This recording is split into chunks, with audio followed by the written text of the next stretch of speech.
নমস্কার বন্ধুরা, আমি মানস বিশ্বাস দ্য বং ইন্সপিরেশন ইউটিউব চ্যানেলে তোমাদের সবাইকে স্বাগত জানাই। আশা করি তোমরা সবাই সুস্থ আছো এবং ভালো আছো। তা তোমরা সবাই জানো আজকে ওবিসি যে কেসটা সেটা কিন্তু আমাদের সুপ্রিম কোর্টে উঠেছিল। তার একটা গুরুত্বপূর্ণ আপডেট আছে। তা অবশ্যই ভিডিওটা শুরু করার আগে একটা কথাই বলবো, যারা যারা আমার এই চ্যানেলে নতুন তোমরা অবশ্যই চ্যানেলটি সাবস্ক্রাইব করে পাশের বেল আইকনটি ক্লিক করে রাখো এরকম রিয়েল টাইম আপডেট পাওয়ার জন্য। এবং তোমাদের জন্য খুব খুশির খবর আছে, আমি তোমাদের এইটুকু বলে দেবো।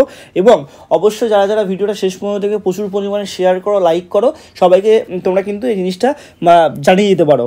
তা দেখো, তোমরা ইতিমধ্যেই জানো যে রাজ্যের তৈরি যে ওবিসি যে তালিকাটা ছিল, সেই ওবিসি তালিকাটার উপরে কিন্তু দুবারের কলকাতা যে হাইকোর্ট তারা কিন্তু স্থগিতাদেশ দিয়েছিল।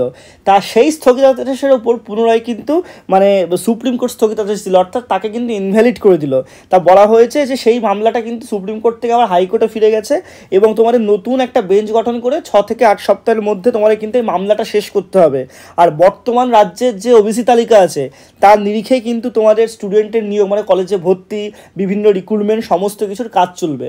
তা খুবই ভালো একটা আপডেট। অর্থাৎ তোমরা এইটুকু বলতে পারো যে সুপ্রিম কোর্ট থেকে পুনরায় আবার হাইকোর্টে চলে এসেছে এবং হাইকোর্ট যে স্টেটা দিয়েছিল তার উপর সুপ্রিম কোর্ট কিন্তু বললো এই স্টেটা আর করে রাখা চলবে না। নতুন বেঞ্চ অনুযায়ী 6 থেকে 8 সপ্তাহের মধ্যে তোমাদের পুনরায় কিন্তু একটা লিস্ট প্রকাশিত করতে হবে। কিন্তু বর্তমানে যে রিক্রুটমেন্ট প্রসেসটা আটকে আছে, বর্তমানে প্রত্যেকটা যে কলেজে তোমাদের ভর্তির প্রক্রিয়াটা স্থগিত আছে, সেই সব যাতে ঠিকঠাকভাবে কাজ করে।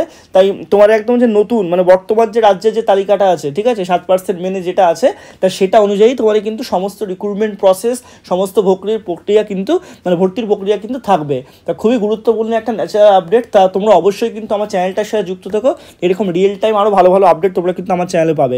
সবাই সুস্থ থেকো, ভালো থেকো, ধন্যবাদ।